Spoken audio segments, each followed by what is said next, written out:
अधिक महिना कुंभ राशीसाठी कसा असेल? चला जाणून घेऊया. ज्योतिषशास्त्राचा विचार केल्यास या अधिक महिन्यात रुचक राजयोग, गजलक्ष्मी राजयोग, गजकेशरी योग, लक्ष्मीनारायण योग, धनयोग असे अनेक राजयोग जुळून येत आहेत. तसेच अधिक महिन्यात गुरुपुष्यामृत योगही जुळून येत आहे. अधिक महिना हा भगवान श्रीहरी विष्णूंना समर्पित मानला जातो. या काळात पूजा, दान, जप आणि आत्मचिंतनाला विशेष महत्त्व आहे. 2026चा हा अधिक महिना कुंभ राशीसाठी काही बाबतीत सकारात्मक तर काही बाबतीत सावध राहण्याचा संकेत देणारा ठरू शकतो असं सांगितलं जात आहे. ज्योतिषशास्त्रानुसार कुंभ राशीच्या लोकांसाठी हा काळ संमिश्र असणार आहे. काही गोष्टींमध्ये चांगले यश मिळेल तर काही ठिकाणी थोडी काळजी घ्यावी लागेल. मंगळ, गुरु आणि शुक्र हे ग्रह तुमच्यासाठी अनुकूल आहेत, त्यामुळे आत्मविश्वास वाढेल आणि अनेक कामांमध्ये प्रगतीची संधी मिळेल. मात्र सूर्य, बुध, शनी, राहू आणि हर्षल यांचा प्रभाव काही ठिकाणी अडचणी निर्माण करू शकतो. या काळात अनपेक्षित खर्च वाढण्याची शक्यता आहे, त्यामुळे पैशाचे नियोजन करून खर्च करणं गरजेचं ठरू शकेल. मित्रमंडळींमध्ये तुमचा मानसन्मान वाढेल, लोक तुमच्या मताला महत्त्व देतील. समाजात चांगली ओळख निर्माण होऊ शकते. राहत्या घरासंबंधीचे प्रश्न हळूहळू मार्गी लागतील. घर बदलणं, दुरुस्ती किंवा नवीन जागेचा विचार असेल तर त्यात प्रगती दिसेल. जोडीदाराबरोबर थोडे वाद किंवा मतभेद होण्याची शक्यताही आहे, त्यामुळे बोलताना शांत आणि संयम ठेवणं महत्त्वाचं राहील असा सल्ला दिला जातोय. प्रवासाचे योग दिसत आहेत आणि हे प्रवास सुखद ठरू शकतात. शरीर स्वास्थ्यात सुधारणा जाणवेल.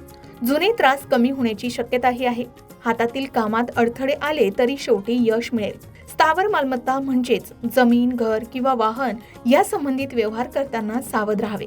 कागदपत्र नीट तपासून निर्णय घ्यावेत. नोकरी करणाऱ्यांसाठी हा काळ काही प्रमाणात चांगला आहे. वरिष्ठांची कृपा मिळू शकते आणि मनासारखी कामं पूर्ण होऊ शकतील. व्यवसायातही प्रगतीची संधी आहे आणि मेहनतीला योग्य फळ मिळेल असं सांगितलं जात आहे. या काळात तुमची कीर्ती वाढू शकते. लोकांमध्ये तुमचं कौतुक होऊ शकतं. समाजकार्य किंवा नवीन कामात सहभाग घेतल्यास त्यातून फायदा सुद्धा होऊ शकतो. या अधिक महिन्यात तुमच्यासाठी काही अनुकूल दिवस असणार आहे. 21, 22, 30 आणि 31 मे तसेच 1, 2, 3, 11 आणि 12 जून हे दिवस तुमच्यासाठी लाभदायक ठरू शकतात. एकूणच कुंभ राशीसाठी हा काळ मेहनत, संयम आणि योग्य नियोजन ठेवलात तर चांगल्या संधी घेऊन येणारा ठरू शकतो असं सांगितलं जात आहे. या काळात कुंभ राशीच्या लोकांना कामात चांगलं यश मिळण्याची शक्यता आहे. नवीन जबाबदाऱ्या सुद्धा मिळू शकतात किंवा अडकलेली कामं पूर्ण होऊ शकतात. ऑफिसमध्ये तुमच्या कल्पनांना महत्त्व मिळेल, मात्र घाईघाईत निर्णय घेणं टाळावं, कारण छोट्या चुका नुकसान देऊ शकतात. अचानक खर्च वाढतील, त्यामुळे विशेषतः घर, वाहन किंवा कुटुंबाशी संबंधित खर्च समोर येऊ शकतात. पैशाची गुंतवणूक करताना विचारपूर्वक निर्णय घ्यावेत. कोणावरही पटकन विश्वास ठेवून आर्थिक व्यवहार करू नये असा सल्ला दिला जातोय. नातेसंबंधांबद्दल बोलायचं झालं तर प्रेम संबंध आणि कौटुंबिक आयुष्यात काही गैरसमज निर्माण होऊ शकतात. बोलताना शांतता आणि संयम ठेवणं महत्त्वाचं ठरेल.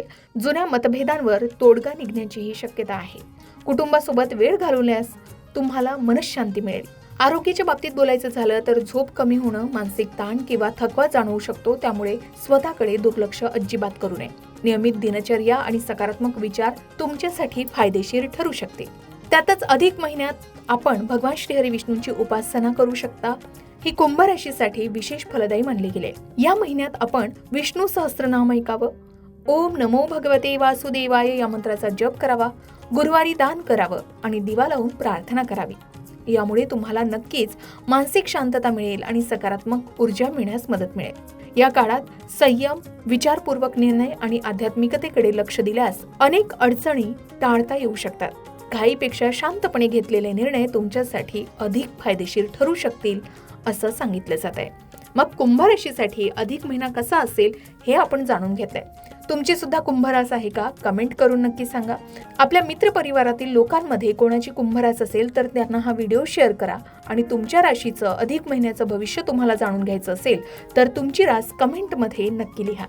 अशाच प्रकारे सण, उत्सव, व्रतवैकल्य, उपासना, पूजाविधी या संबंधित आणखी काही माहिती हवी असेल किंवा वास्तुशास्त्र, अंकशास्त्र, ज्योतिषशास्त्र या विषयावर तुमच्या मनात काही शंका असतील तर त्या कमेंट बॉक्समध्ये नक्की विचारा. तसेच तुम्हाला आणखी कोणत्या विषयांवरचे व्हिडिओ ऐकायला आवडतील हेही आम्हाला कमेंट करून जरूर कळवा. या सर्व विषयांवर योग्य आणि संपूर्ण मार्गदर्शन तुमच्यापर्यंत पोहोचवण्याचा आमचा हा प्रयत्न नेहमीच राहील, म्हणून कमेंट करायला विसरू नका. अशाच प्रकारच्या माहितीपूर्ण व्हिडिओसाठी लोकमत भक्ती चॅनलला नक्की सबस्क्राईब करा आणि बेल आयकॉनला क्लिक करा, म्हणजे आमच्या नवनवीन व्हिडिओचं नोटिफिकेशन तुम्हाला मिळत राहील. तसेच योग्य आध्यात्मिक मार्गदर्शनासाठी लोकमत भक्तीच्या फेसबुक पेज आणि इन्स्टा पेजला लाईक आणि फॉलो करायला विसरू नका.